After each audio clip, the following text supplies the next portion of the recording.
বাংলা সিংহাসনে ছিলেন। গর্বিত বাবা, উত্তরসূরি বারবার চক্রান্তের শিকার। নন্দীগ্রাম আন্দোলন দিয়েছে ত্যাগের পাঠ। মনে জায়গা নন্দীগ্রাম ভবানীপুর 2 আসনই। বার্তা শিশির অধিকারী।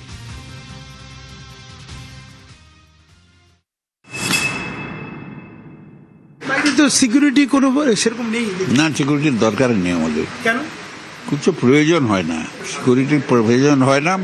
আমার চতুর্দিকে যারা বসবাস করেন, খালপাড়ের মানুষ, চালাঘরের মানুষ, ওরাই আমার সিকিউরিটি।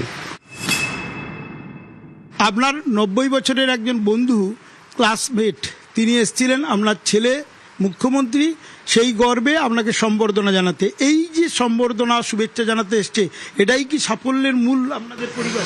হ্যাঁ, তা হতে পারে, নিশ্চয়ই একটা দিক, সেটাও একটা দিক।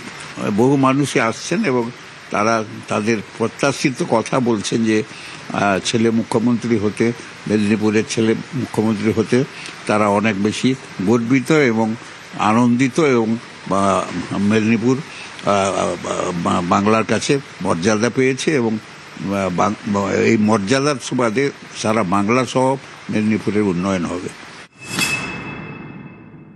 উনি মুখ্যমন্ত্রী হবেন আপনি আগে থেকে ভেবেছিলেন? হ্যাঁ, মুখ্যমন্ত্রী হবে আমি জানতাম। আমি সবসময় জানতাম যে ও দিল্লিতে যদি পৌঁছবার সঙ্গে সঙ্গে সমস্ত লিডার ওর সঙ্গে গোপনে কথা বলে, গোপনে ডেকে নিয়ে কথা বলতে চায়। বড় বড় অফিসার সমস্ত বড় পদে আছে, তারা আলাদা তাকে ডেকে নিয়ে কথা বলতে চান।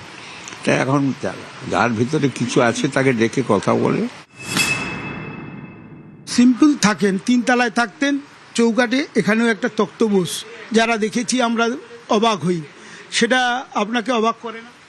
না না, অবাক তো নিশ্চয়ই করবে, কেন করবে না? যা ওর তো অভাব কিছু নেই, ও অনেক ভালোভাবে থাকতে পারত। কিন্তু এইটা নন্দীগ্রাম যুদ্ধই ওকে ওই জায়গায় এনে দিয়েছে। ওই সোফায় শুয়ে থাকে, মাঝে মধ্যে খাটে ঘুমায়, ছোট্ট একটা খাট, আর তাতে ঘুমায়। এই নন্দীগ্রাম যুদ্ধের ফল, পাছে একটা খবর আসবে, উঠে পড়তে হবে চট করে, সেই জন্যই ওই খাটিয়ায় শুয়ে থাকে। একা বাপ সব পারে না, যেন ছেলেদের আমি রাজনীতি দিলাম। এবং এই জেলায় যারা রাজনীতি করেছেন তাদের বাড়ির ছেলেটা প্রত্যেকে জিনিয়াস, তাদের বাড়ি থেকে বহু শিক্ষিত ছেলে মেয়ে বেরিয়েছে, কিন্তু পরবর্তীকালে তার সাকসেসার হিসাবে পরিবারের ছেলেকে রেখে যাননি। তা আমার মনে হয়েছিল আমি চোর হই, ডাকাত হই, ভদ্রলোক হই, আমার সাকসেসার হচ্ছে রাজনীতির লোক, সে রাজনীতি করবে। দলবদলের পর ট্রিপল চুরির মতো অভিযোগ শুভেন্দু। না, ত্রিপল চুরি, ত্রিপল তো ত্রিপল তো আমার ঘরের ত্রিপল। উনি যে ত্রিপলের কথা বলছেন, ওনার বাংলায় যত ত্রিপল আছে আমার বাড়িতে অত ত্রিপল থাকে।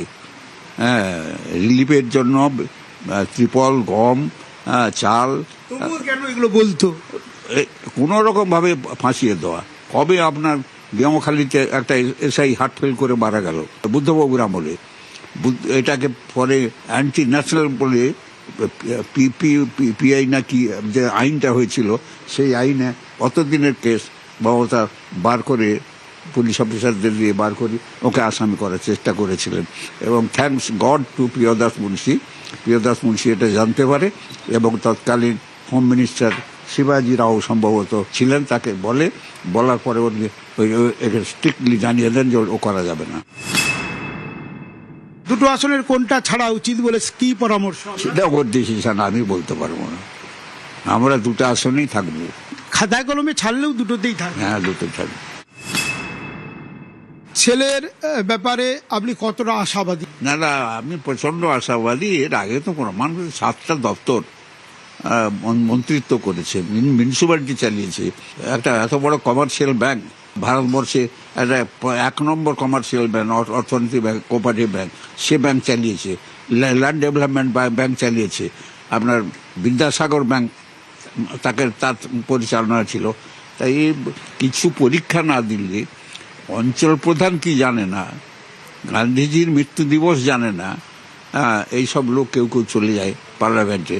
তাই এ তো তার জন্মবৃত্তান্তই তাকে বলছে সে আরো আগে এগোবে।